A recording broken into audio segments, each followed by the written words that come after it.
मैं टूट कर उजड़ी हूं, बिखर कर संवरी हूं, मैं दिल्ली हूं। पांडवों की राजधानी, हिंदुस्तान के कल और आज की कहानी। देने पर आ जाऊं तो दिल निकाल कर रख दूं, जो रूठ जाऊं तो फिर पास ना आऊं, मैं दिल्ली हूं। और आजकल मेरी सर्द रातों में भी मई और जून की तपिश है, मेरी अलसाई सी सुबह में भी गजब की चुस्ती है। क्यों? क्योंकि आजकल मेरे आंगन में लोकतंत्र की महफिल सजी हुई है। चंद दिनों में मेरे घर में लोकतंत्र का त्योहार दस्तक दे रहा है और मैंने इस जश्न की दावत पे सबको न्योता दिया है। पर मैं जानती हूं कि मेरे भोज का खाना कईयों को स्वाद से भर देगा तो कई बेस्वाद हो जाएंगे, और इसीलिए आजकल मेरी गलियों में नेता नगरी का शोर भी है। लेकिन राजनीति की इन राहों में कितनी रपट है, कितनी झपट, क्योंकि कल तक यहां जो अपने थे वो अब बेगाने होने लगे हैं। कल तक जो साथ थे वो खिलाफ हो चले। दिल्ली की हर महिला के अकाउंट में हर महीने हजार रुपए डाले जाएंगे।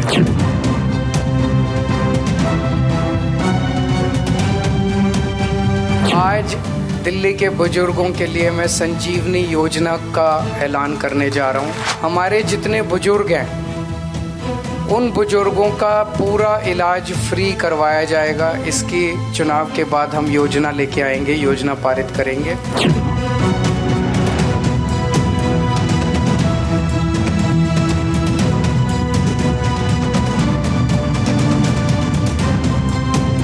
ये मुझे एक तो समझ में नहीं आ रहा कि अरविंद केजरीवाल की जितनी भी प्रॉमिस है सब फ्री है, इसके अलावा उसे कुछ सूझता नहीं है। तो एक बात स्पष्ट हो गई है कि किसी भी तरीके से आम आदमी पार्टी की सरकार दिल्ली में नहीं आ रही है। हम लोग जो कांग्रेस है, जिस तरह हम लोग बढ़े हैं पिछले 5-6 महीने में, मुझे तो पूरा विश्वास है कि आम आदमी पार्टी सेकंड ही नहीं, थर्ड पोजीशन पर आएगी, बीजेपी सेकंड आएगी।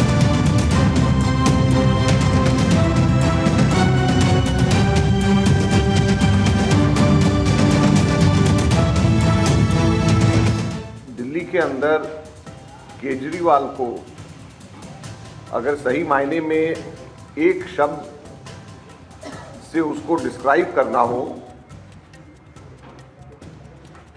तो उसको जिस शब्द से डिस्क्राइब किया जा सकता है वो है फर्जीवाल। क्योंकि अगर कोई फर्जीवाड़े का राजा है पूरे देश के अंदर तो वो फर्जीवाल केजरीवाल है। और इसलिए हम केजरीवाल के काले कारनामों के ऊपर श्वेत पत्र आज लेकर के यहां पर आए। अजय माकन जी बीजेपी की स्क्रिप्ट पढ़ते हैं, बीजेपी के कहने पर बयान देते हैं,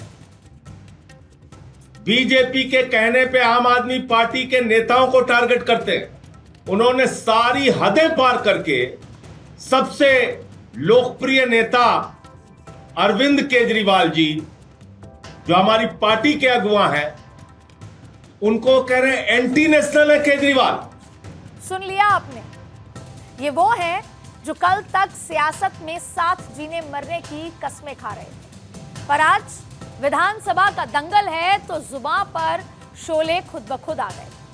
और जो ये लड़ाई है वो क्यों है, पहले वो समझ लेते हैं। दरअसल दिल्ली की राजनीति में राजा वो बनेगा जिसके साथ होंगे ये 5 फैक्टर। पूर्वांचली तो करीब 19% हैं और 29 सीटों पर निर्णायक स्थिति में।